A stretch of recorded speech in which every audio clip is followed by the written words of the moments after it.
bismillahi rahmaani rahim asalaamaaleykum mbooloo mi ñoo ngi nuyu ñëpp kenn ku nekk ci turam ak ci santam di excuser wu monsieur le sous-préfet ngeen may ma beral suma sëriñ suma wasila di suma frère Seydi Habib mi toog Mam Malick mi toog ndax man ak moom ñoo bokk baay mu nekk aussi sunu sëriñ te lépp loo xam ne ni ñoo ngi ci dugg ak lu mu manti doon dinañ dem ci ñoom waxtaan ci ak ñoom ba jot ci ñoom digal donc suñu ñëwee tey ji fekk ko fii rafet na ñu témoigner loolu ci kanamu nit ñi di ko ziyaara di ko nuyu bu baax a baax ndax lii ñu nekk kat tey ji ci chambre de commerce ndigal li ci waajuram ak moom mi la jóge loolu moo law ba tey ji ñu nekk fële ci Thiès di doxal lii ñu yor ndax ku ñu xam-xam ni ñun lii sax du sunu activité donc sëriñ bi ñoo ngi lay nuyu bu baax di nuyu aussi monsieur le sous-préfet di nuyu l'adjoint au maire di nuyu aussi commandant bi de la gendarmerie di nuyu représentant wu forêt de Thiès di nuyu autorités yi nga xam ne ni toog nañ fi yëpp di wax ni chambre de commerce dafa ñëw tey di nuyu directeur CGO ak collaborateur yi ak mbooleem invité yi nga xam ne nii ñëw nañ fi di nuyu aussi sunu mbokk journalistes yi nga xam ne nii ñoom ñoo bokk liggéey bu ñuy def ñoo ngi leen di nuyu bu baax di wax ni tey chambre de commerce dafa ñëw pour assister cérémonie bi nga xam ne nii moom la ñuy def fi tey ji ma ànd ak sunu secrétaire général di Oumy Thiam Sankaré ak Habib Fall mi nga xam ne nii mi ngi ci biir nekk membre ci chambre de commerce ci localité Tivaouane bi kontaan trop aussi pour ñëw assister lu mel nii di ci remercier bu baax a baax GCO ndax initiative la boo xam ne nii bu am solo la te moom kat dañu gis ni depuis que mu installé wu ci zone bi ba léegi loxoom jógul ci appuyer économiquement la région de Thiès appuyer yemewee ko fii rek ñun chambre de commerce xam nañ ci dara ndax lépp loo xam ne ni mi ngi yëngu ci développement économique région bi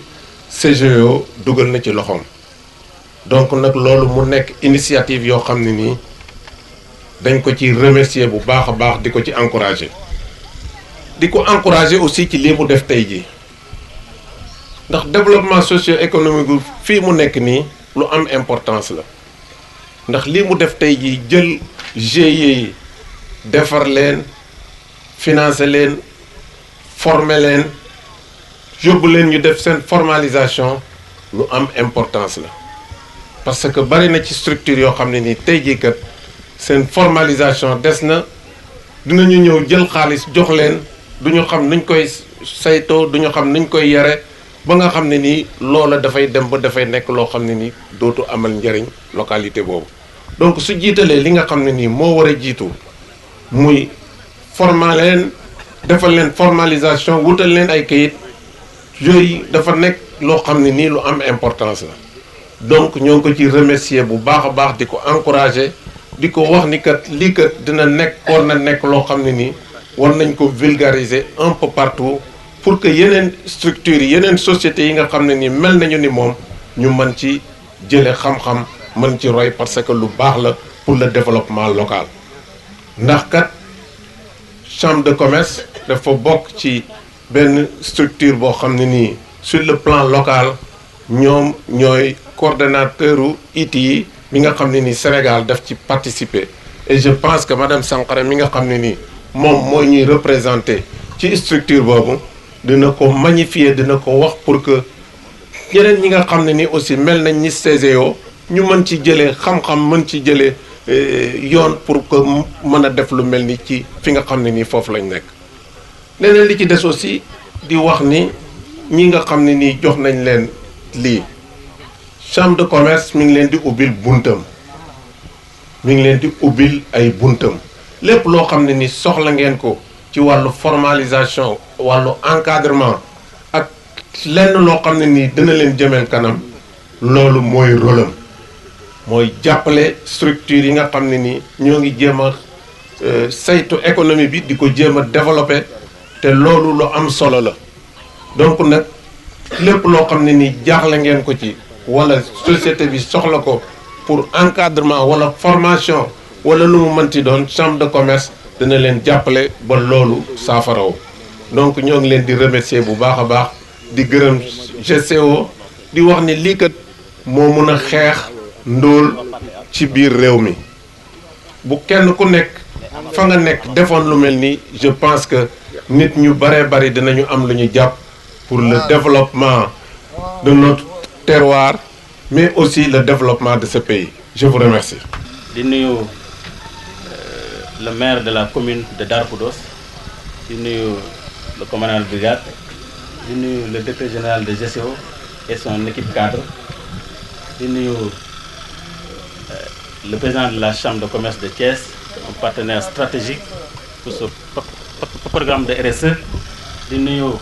les chefs de services régionaux, départementaux, locaux, di nuyu les populations bénéficiaires, le chef de village de Diogo, le chef de village de Fort, di nuyu ñëpp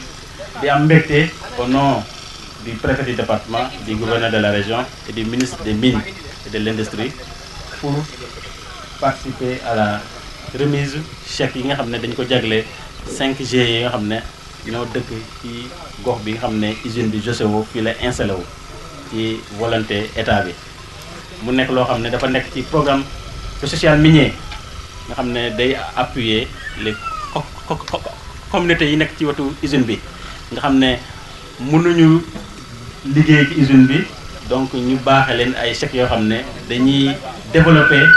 ay activités yoo xam ne day suqali ñoom lu ñu liggéey mooy li ko France bi wax naan activité génératrice de revenus donc chèques yi leen jox c'est pour que ñu jàppale leen ci liggéey bi ngeen bay liggéeyu mbay mi liggéeyu maraîchage bi ngeen di liggéey pour que ngeen gën a suqali liggéey bi ngeen di def pour que ngeen participer ci développement gox bi développement Sénégal donc maa ngi ciy remercier bu baax a baax le directeur général de GCO pour cet acte vraiment un acte de solidarité un acte de partage pour que gox bi mun a développer wu. di rafetlu aussi ci accompagnement renforcement de capacité yi ngeen defal GIE yi pour ñu mën a réussir objectif yi nga xam ne ci mbay mi donc parce que mën na leen jox chèque rek bàyyi leen ñu demal seen bopp mais GCO a tenu à les accompagner pour que renforcer capacité gestion ak xool leen jàppale leen ni ñuy développer financement yi di ñaan rek li baax na di ñaan waa GCO ñu gën a yaatal xalaat les groupements des maraîchers yi nga xam ne ñoo fi nekk te ñu liggéey ci wàllu mbay mi pour que ñëpp mun cee jot parce que comme ni ma ko waxee sànq ñëpp mënuñu dugg ci usine bi di ci liggéey comme agent baax na ñu ut ay financement yoo xam ne dañ koy jaglee communauté bi donc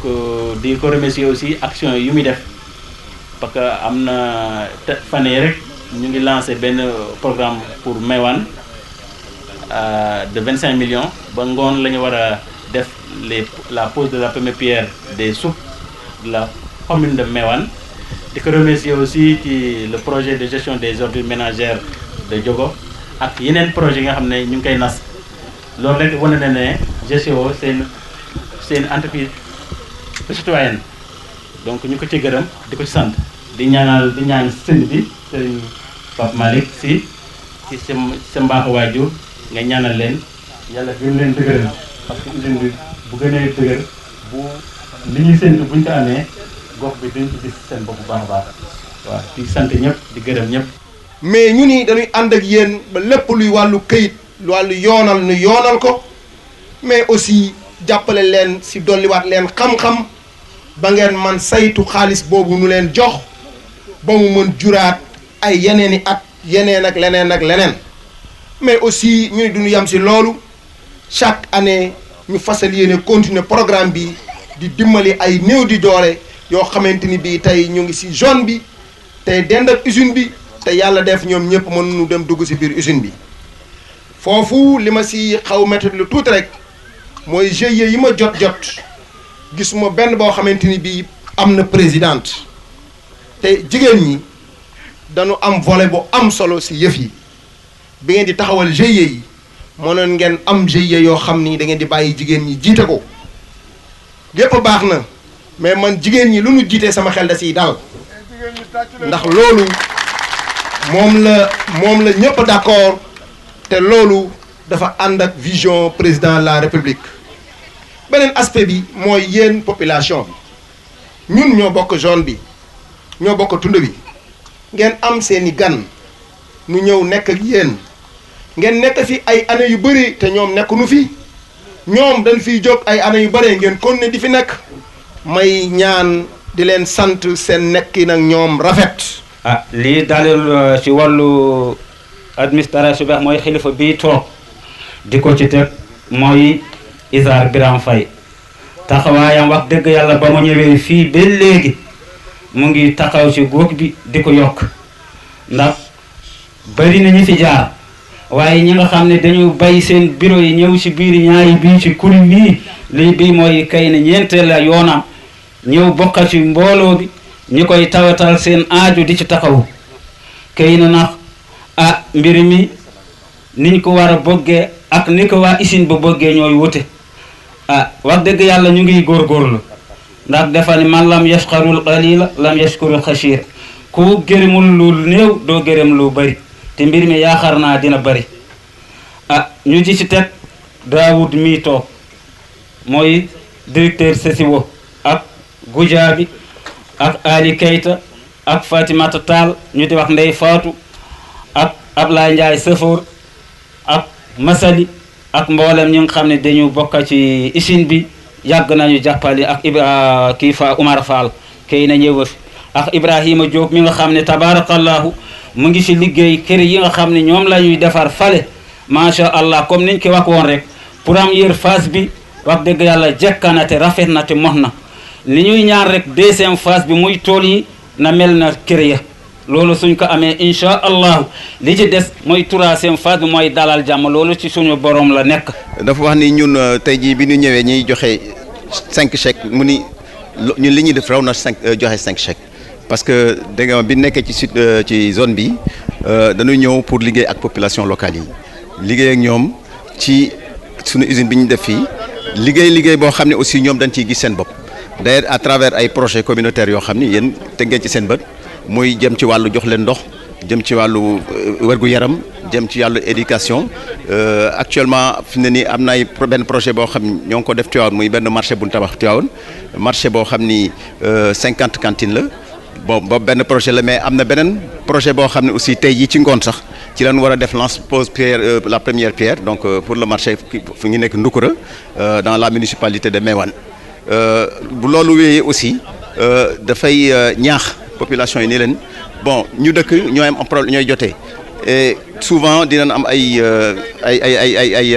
rëq-rëq yu am ci diggante population yi peut-être ak société bi mais yooyu yëpp li am solo mooy bu amee ñu am benn cadre boo xam rek nan toog ñu waxtaane ko bu ko defee lépp mën a jaar yoon ñu ànd joxante loxo bu ko defee mën a liggéey. Alors la situation est bonne depuis quand même assez longtemps, grâce aux autorités, et je pense particulièrement aux sous-préfets et aux préfets qui sont à mes côtés, mais surtout je pense à tout ce que nous avons fait ici, non seulement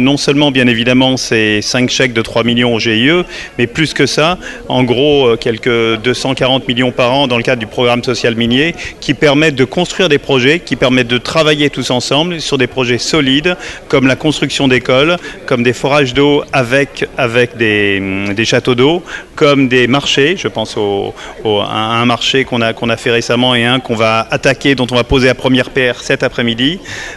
comme des écoles primaires et secondaires, etc., etc. Donc on est véritablement aujourd'hui tous ensemble dans un projet de développement durable, de développement long terme, et avec toutes les populations de la région. Ce qui veut dire qu'avec cette réalisation, avec ce marché, la commune va pouvoir, en plus de ce qu'elle avait déjà,